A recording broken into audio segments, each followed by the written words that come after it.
Hello and welcome to this week's video email titled The Music That Travels Home. This past week, while assessing grades 1 and 2 examinations, I was struck by the fact that almost every candidate seemed to be playing one of just 4 instruments: the oboe, bassoon, French horn or trombone. I was curious about how one school had managed to persuade so many pupils to choose to learn instruments that many children rarely ever encounter. At this school, every Year 7 child is given the opportunity to listen to professional musicians performing a wide variety of orchestral instruments during the first 2 weeks. For many of the pupils, it's the first time they have heard these sounds or seen these instruments. They are then offered a year's free small group tuition on the instrument that most captures their imagination. The only rule is that they can't choose an instrument that they already play. I thought encouraging the children to step into the unknown was quite a courageous idea on the part of the music department.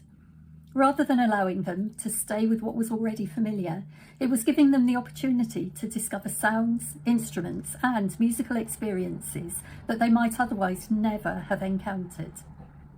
As we talked, it became clear that the children weren't simply learning to play an instrument. They were developing musical understanding and practical skills that would stay with them for life, whether or not they continued learning that particular instrument. But learning an instrument was only part of the story. Pupils were learning to listen more carefully, not only to themselves, but to one another.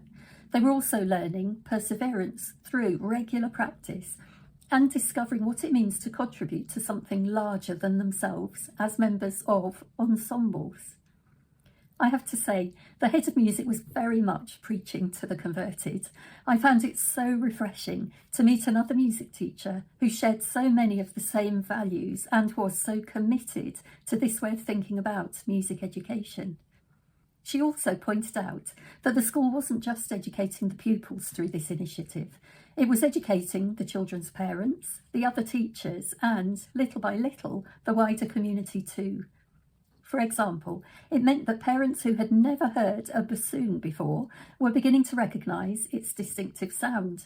Families were discovering instruments that they hadn't known before and gaining a new appreciation of what it takes to learn an instrument.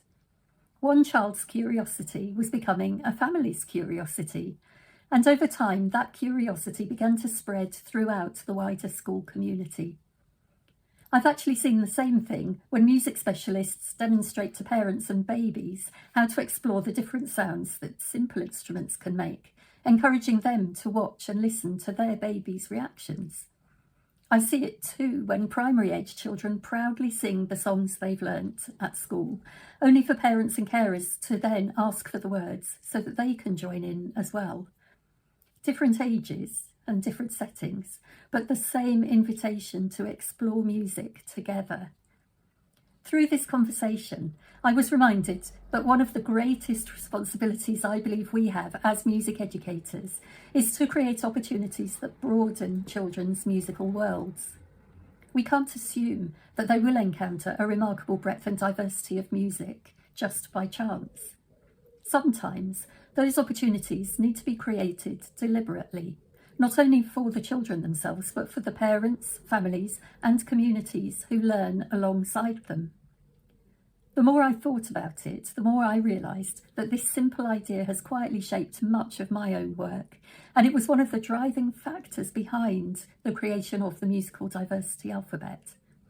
I wanted to create a resource that I would have reached for in my own teaching, a resource that demonstrated the wealth of global musical examples now at our fingertips through digital research, expanded children's understanding and helped them make connections across the world through music.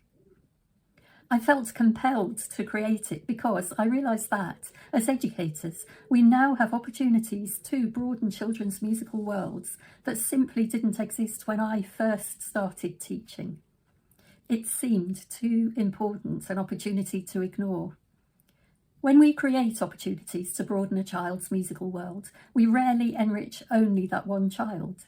We help create the conditions for music to be shared, enjoyed and understood by families, schools and communities too, whether that's through learning an instrument or exploring the musical diversity alphabet. How funny to think that both the school and me, through my work in Diversitybuds, are trying to achieve exactly the same thing but in different ways. No wonder I left school at the end of the day with a spring in my step and a song in my heart. I wonder what reaffirming experiences you may have in the coming week. Many thanks as always for watching, and see you in the next one.